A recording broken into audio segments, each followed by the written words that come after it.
हरियाणा में आज 1857 की क्रांति के महानायक अमर शहीद राजा राव तुलाराम की जयंती के उपलक्ष्य में शहीदी दिवस मनाया जा रहा है। इस मौके पर आज केंद्रीय राज्य मंत्री राव इंद्रजीत सिंह ने रेवाड़ी पहुंचकर राव तुलाराम की मूर्ति पर पुष्प अर्पित करते हुए उन्हें याद किया। रामपुरा हाउस और खासकर राव इंद्रजीत के लिए 23 सितंबर का दिन बेहद खास माना जाता है, क्योंकि उन्होंने अपनी राजनीति से जुड़े तमाम बड़े फैसले 23 सितंबर के ही दिन लिए हैं। फिर चाहे भाजपा ज्वाइन करने की बात हो या पिछले साल इसी दिन पाटौदा में विशाल रैली के माध्यम से शक्ति प्रदर्शन की बात हो। ऐसे में इलाके के लोगों को इस बार भी किसी बड़े कार्यक्रम की उम्मीद थी और खासकर रेवाड़ी में प्रस्तावित एम्स के शिलान्यास की चर्चा इस बार जोरों पर थी। खुद राव इंद्रजीत सिंह ने कुछ दिन पहले प्रधानमंत्री नरेंद्र मोदी से मिलकर उन्हें एम्स शिलान्यास का न्योता दिया था। इसके बाद रेवाड़ी प्रशासन में भी पीएम के दौरे को लेकर हलचल देखने को मिली थी, मगर प्रधानमंत्री ने वक्त नहीं दिया और ये सारी तैयारियां धरी की धरी रह गई। न तो राव साहब कोई बड़ा जलसा कर पाए और न ही उनका पीएम को बुलाकर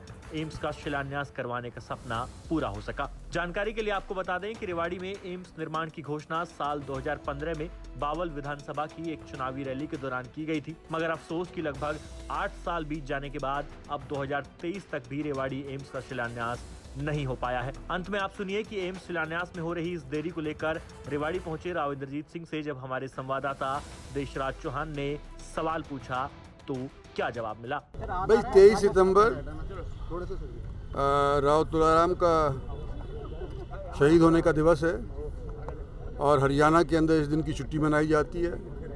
तो जितने भी शहीद हुए हैं, चाहे 1857 के हों या 1947 के उससे पहले के हों या 62 की लड़ाई हो या 65 की लड़ाई हो या 71 की लड़ाई हो या ये बाद के अंदर 97-98 के अंदर जो कारगिल के अंदर लड़ाई हुई थी वो हो, जितने भी शहीद आज के दिन भी हमारे देश की अपनी जान दे रहे हैं, उसको उन सभी को नमन करने का दिन है और आज मैं इसी उपलक्ष्य के अंदर यहाँ पे आया हूँ। सर, आज के दिन काफ़ी उम्मीदें थी, बड़े जलसे की उम्मीद थी कि बड़ी घोषणा होगी, एम्स का शिलान्यास होगा, लेकिन कहीं ना कहीं मायूसी से क्षेत्र के लोगों में। नहीं, मायूसी ऐसा है कि अगर शिलान्यास लग जाए और उसके बाद काम ना हो तो ज़्यादा मायूसी छाएगी।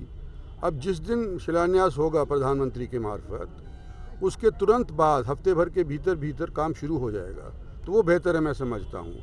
और जो प्रक्रिया होती है बड़े प्रोजेक्ट्स के लिए, उसके अंदर एक तो टेंडर फ्लोट किए जाते हैं। तो 10 तारीख जो अभी गई है सितंबर की, उसको टेंडर फ्लोट कर दिए गए हैं ठेकेदार नियुक्त करने के लिए और 45 दिन की प्रक्रिया होती है। तो अक्टूबर के आखिर तक ये सारा मामला टेंडरबाजी का ये खत्म हो जाएगा और मैं समझता हूँ नवंबर के अंदर प्रधानमंत्री आकर के इसका उद्घाटन करेंगे। शायद राव साहब को क्रेडिट मिल जाता है, इससे वजह से डेट एक्सटेंड कर दी गई, क्योंकि कहीं ना कहीं एक बड़ा आपने प्रयास किए थे, लोगों की उम्मीद थी कि शायद होगा। क्या देखो, मंशा तो इसको लगाने की सभी की है, इसमें कोई दो राय नहीं हो सकती कि इलाके के फ़ायदे के अंदर सब शरीक हैं। अब समय किस पे होता है वो तो प्रधानमंत्री पे भी निर्भर है ना।